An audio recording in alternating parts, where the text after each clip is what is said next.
भारत हे जगातलं सगळ्यात मोठं मार्केट आहे असं म्हणतात. भारतामध्ये स्मार्टफोन वापरणारे जवळपास 70 ते 80 कोटी लोक आहेत.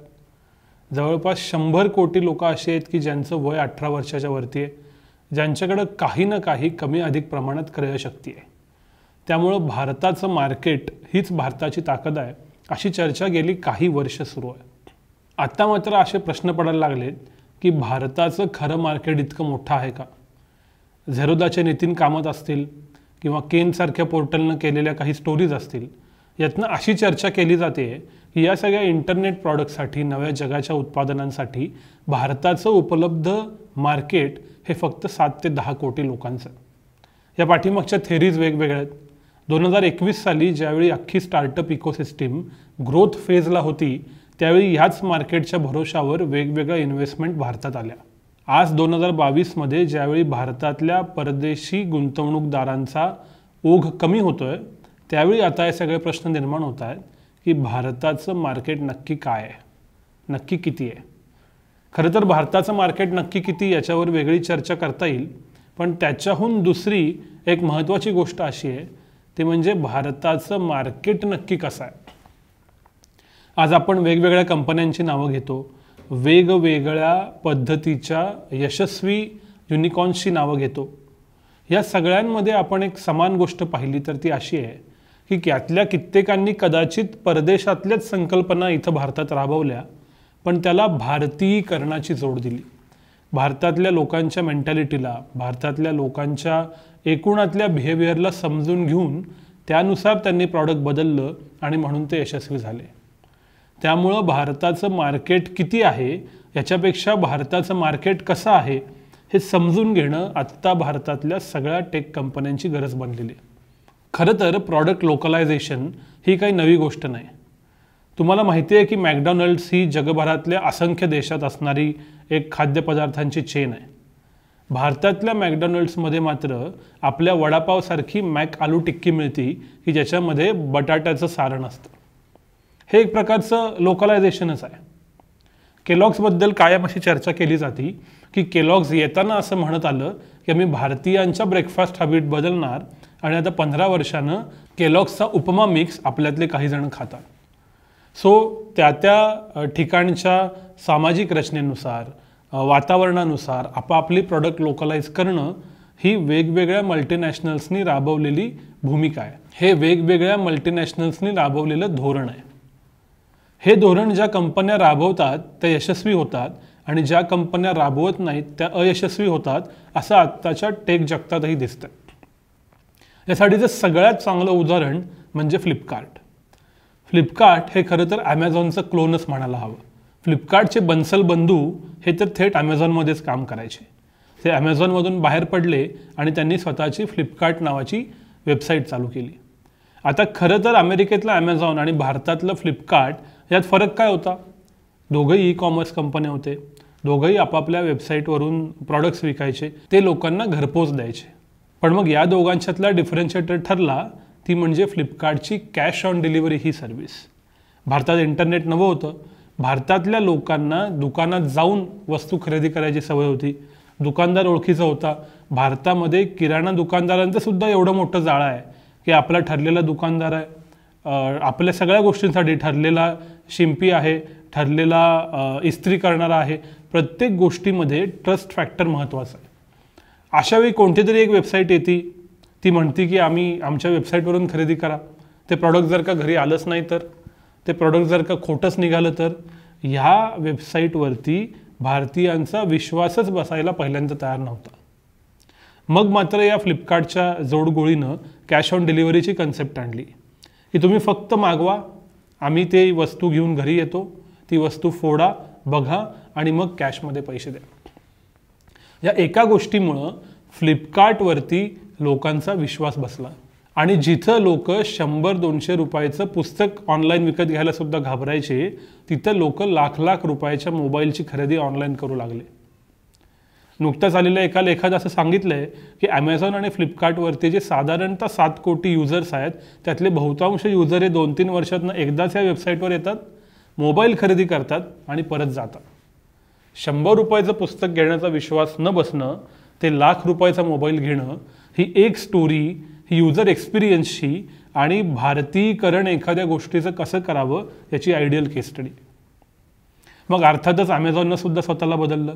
ॲमेझॉननं कॅश ऑन डिलिव्हरी दिली, पण ॲमेझॉन पुढचे तर प्रॉब्लेम याच्याहून अधिक होते. याचं कारण ॲमेझॉन ज्यावेळी भारतात आलं त्यावेळी फ्लिपकार्टनं ऑलरेडी आपला जम बसवलेला होता. त्यामुळे मग ॲमेझॉननं जशी पूर्वी राजकीय क्षेत्रामध्ये रथयात्रा निघायची तशी जवळपास एक यात्राच काढली आणि ते वेगवेगळ्या शहरातल्या वेगवेगळ्या दुकानदारांना जाऊन भेटू लागले आणि समजावून सांगू लागले की ॲमेझॉनवरती त्यांच्या वस्तू विकणं हे कसं फायद्याचं आहे. म्हणजे मार्ग अर्थात अस्सल भारतीय. आणि मग लोकांचा विश्वास संपादन करत करत करत ॲमेझॉनसुद्धा स्थिरावलेला आहे. शार्क टँक इंडियामधला पियुष बन्सल आपल्या सगळ्यांना माहीत असेल. लेन्सकार्ट नावाची त्याची कंपनी. काही वर्षापूर्वी चष्मा ही गोष्ट ऑनलाईन विकत मिळेल हे कोणाला सांगितलं असतं तरीसुद्धा पटलं नसतं. चष्म्याच्या दुकानात जायचं, नंबर काढायचा आणि मग चष्मा विकत घ्यायचा, ही आपली पद्धत. ऑनलाईन दुकानामुळे व्हरायटी तर वाढली हे नक्की, पण ज्यावेळी पियुषच्या हे लक्षात आलं की अरे फक्त ऑनलाईनवरती खूप लोक येणार नाहीत, त्यावेळी त्यांनी हायब्रिड मॉडेल काढलं. आज तुम्ही लेन्सकार्टच्या वेबसाईटवर जाता, तुम्हाला हवे ते चष्म्याच्या फ्रेमचे डिझाईन्स बघता आणि मग प्रत्यक्षामध्ये तुमच्या शहरात तुमच्या गावात असणाऱ्या लेन्सकार्टच्या दुकानात जाता आणि खरेदी मात्र तिथं करता. भारतासारख्या देशात जिथं असंख्य राज्य आहेत, असंख्य भाषा आहेत, असंख्य संस्कृती आहे आणि युजरचा एकसाचीपणा नाही, अशा वेळेला असं हायब्रिड मॉडेलच कामाला येईल हे पहिल्यांदा ओळखणाऱ्या लोकांमधला माणूस म्हणजे पियुष बन्सल आहे. गेल्या 2 वर्षामध्ये भारतात एज्युटेकचं प्रमाण खूप वाढलं. जे काही असेल ते ऑनलाईन, जे काही शिक्षण असेल ते ऑनलाईन, ही सगळी क्रेज लोकांच्या लक्षात आली. पण आत्ता जसा कोरोना संपतोय तसं अचानक या ऑनलाईन एज्युकेशनचं पेवसुद्धा कमी होतो आहे. कारण भारतात शिक्षणाच्या पद्धतीच खूप वेगळ्या आहेत. एकेकाळी असणारी गुरुकुल पद्धती ते आता ज्या शिक्षकाला आपण बघितलेलंच नाही त्याचा व्हिडिओ बघून त्याच्याशी लाईव्ह इंटरॅक्ट करून मग शिकणं, हा प्रवास अजून बहुतांश भारतीयांनी केलेला नाही. म्हणूनच या सगळ्या युनिकॉर्न, डेकाकॉन कंपन्यांनी आता पुन्हा एकदा हायब्रिड मॉडेल चालू केलं आहे. म्हणजे त्यांचे ऑनलाईन क्लास तर असतील, पण त्यांच्या क्लासरूमसुद्धा असतील. आत्ता महानगरांमध्ये या क्लासरूम्स सुरू झाल्या आहेत आणि हळूहळू त्या Tier 2 आणि Tier 3 शहरांमध्ये सुद्धा जातात. सांगायचा मुद्दा असा की ज्या ज्या कंपन्यांनी भारतात बसवलं आहे त्या सगळ्यांनी आपापल्या प्रॉडक्टला, मग त्यांचं कदाचित वेस्टर्न काउंटर पार्ट असेल, त्यांना भारतीय बनवलं आहे. आणि मग याचेच आता वेगवेगळे केस स्टडी समोर येतात. उदाहरणार्थ भारतीय लोकांना ब्रँड लॉयल्टीपेक्षा कॉस्ट सेन्सिटिव्ह असणं जास्त महत्त्वाचं आहे. त्यामुळे एखादी कंपनी ज्यावेळी ब्रँड बिल्डिंगवरती करोडो रुपये खर्च करते, वेगवेगळ्या जाहिराती करते, तेव्हा जर का त्यांनी पाश्चात्य पद्धतीनं असं मनात धरलं असेल की एकदा आपण कस्टमर ॲक्वायर केला, ज्याला कस्टमर ॲक्विजिशन कॉस्ट म्हणतात, ती देऊन की मग तो कस्टमर आपलाच राहिला, तर तो तोंडावर पडायची जास्त शक्यता भारतीय मार्केटमध्ये. भारतातला कोणताही व्यक्ती अगदी गाडी घेताना देखील कितना देती है असं म्हणून ॲव्हरेजची आणि कॉस्ट इफेक्टिव्हनेसचीच चर्चा करतो.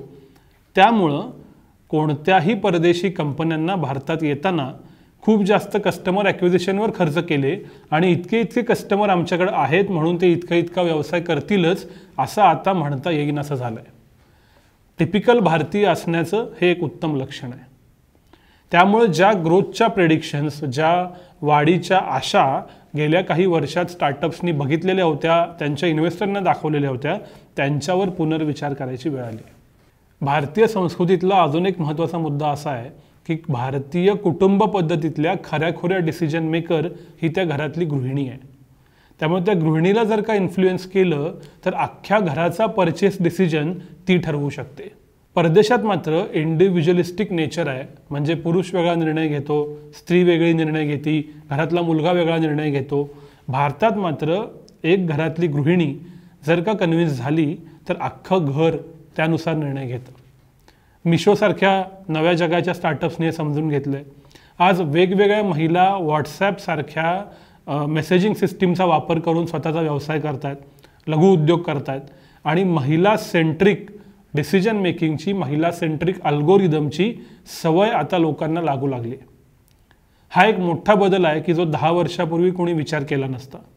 हीच गोष्ट फूड आयटम्सच्या खरेदीमध्ये, हीच गोष्ट कमीत कमी वेळातल्या डिलिव्हरीमध्ये. जर का तुम्हाला तुमच्या घरा शेजारच्या किराणा दुकानदारावर की ज्याच्यावरती त्या गृहिणीचा आणि त्या कुटुंबाचा 10 वर्षाचा 20 वर्षाचा विश्वास आहे त्याला ब्रेक करायचा असेल तर त्याच्याहून अधिक चांगली सर्व्हिस प्लस कॉस्ट इफेक्टिव्हनेस आणि प्लस अत्यंत चांगली डिलिव्हरी या गोष्टी द्याव्याच लागतील की जी त्या गृहिणीला त्या किराणा दुकानदारावरचा विश्वास कमी करून तुमच्या स्टार्टअपमधून खरेदी करायला प्रवृत्त करेल. आणि पुन्हा इमर्जन्सीच्या वेळेला कदाचित ती गृहिणी त्या स्टार्टअपपेक्षा त्या ॲपपेक्षा त्या दुकानदारालाच प्राधान्य देईल. सो गृहिणी सेंट्रिक डिसिजन मेकिंग हे सुद्धा भारतात प्रॉडक्ट यशस्वी करण्याचं अजून एक रहस्य आहे. अशीच अजून एक बाब म्हणजे 2016 सालानंतर भारतीय भाषांमध्ये स्मार्टफोन उपलब्ध झाले. आज कित्येक घरांमध्ये लॅपटॉप नाही, PC नाही, पण मोबाईल मात्र आहे. आणि मोबाईल हे अख्ख्या जगाशी इंटरनेटमार्फत कनेक्ट राहायचं या सगळ्या कुटुंबांचं प्रायमरी साधन आहे. यातले कित्येक लोक, कित्येक कुटुंब जे विशेषतः Tier 2, Tier 3, Tier 4 शहरात राहतात ही भारतीय भाषांमध्ये हा सगळा मोबाईल वापरतात. त्यामुळे भारतीय भाषांमध्ये आपली प्रॉडक्ट देणं, आपली सेवा देणं, आपली जे काही एकूणच इकोसिस्टीम आहे ती उपलब्ध करून देणं हे सुद्धा भारतीयकरणाचं अजून एक उदाहरण आहे. बहुसंख्य इतर राष्ट्रांमध्ये एकच भाषा असते, क्वचित 2 भाषा असतात, पण आज भारतामध्ये प्रमुख बोलल्या जाणाऱ्या भाषांची संख्या 2 आकडी आहे. त्यामुळं भाषांचं लोकलायझेशन, गृहिणींवरचा फोकस हे सगळे सुद्धा भारतीयकरणाचे नवे आयाम आहेत जे सगळ्या स्टार्टअप्सना, सगळ्या टेक इकोसिस्टीमला ॲक्सेप्ट करावेच लागणार आहेत. हे झाले काही निवडक प्रसंग, पण या सगळ्यातनं समोर येतं ते मर्म एकच आहे, भारत आणि भारतीय माणूस वेगळा आहे. जर का भारतामध्ये टेक्नॉलॉजी कंपनी असो, नव्या जगाची स्टार्टअप असो किंवा कुठलीही परदेशातली कंपनी असो, त्यांना जर का यशस्वी व्हायचं असेल तर त्यांना त्यांच्या प्रॉडक्टला, त्यांच्या सर्व्हिसला भारतीय बनवावं लागेल. मग भारतीयांचे जे गुणधर्म आहेत ज्याच्यामध्ये ट्रस्ट हा सगळ्यात मोठा फॅक्टर आहे की समोरच्या व्यक्तीबद्दल पैसे देताना विश्वास निर्माण झाला पाहिजे. मग प्राईस सेन्सिटिव्हिटी हा दुसरा फॅक्टर आहे. पाश्चात्य देशांमध्ये इंडिव्हिज्युअल परचेसेस होतात, इंडिव्हिज्युअलिझमचा प्रभाव जास्त आहे. तर भारतात मात्र अजून एक ग्रुप मेंटॅलिटी आहे. माझ्या शेजारच्यांनी घेतलं, माझ्या ऑफिसमधल्यांनी घेतलं म्हणून एखाद्या गोष्टीची खरेदी होती. वर्ड ऑफ माउथ ही भारतातली आजही सगळ्यात मोठी प्रचाराची यंत्रणा आहे. या सगळ्या गोष्टी जर का समजून घेतल्या तरच जगभरातले स्टार्टअप आणि भारतातले देखील स्टार्टअप भारतात यशस्वी होऊ शकतात. पुढचं दशक हे भारताचं आहे असं म्हणतात, भारतातल्या उद्योजकतेचं आहे असं म्हणतात. आत्ता काही दिवसांपुरती 2022च्या मध्याला जरी मंदी आलेली असली तरी हे जर का मर्म समजून घेतलं तर भारतीय स्टार्टअपना अच्छे दिन येतील आणि त्याचा फायदा सामान्य भारतीय नागरिकांना सुद्धा नक्की होईल आणि ही एक विन विन सिच्युएशन असेल असं नक्की म्हणावंसं वाटतं.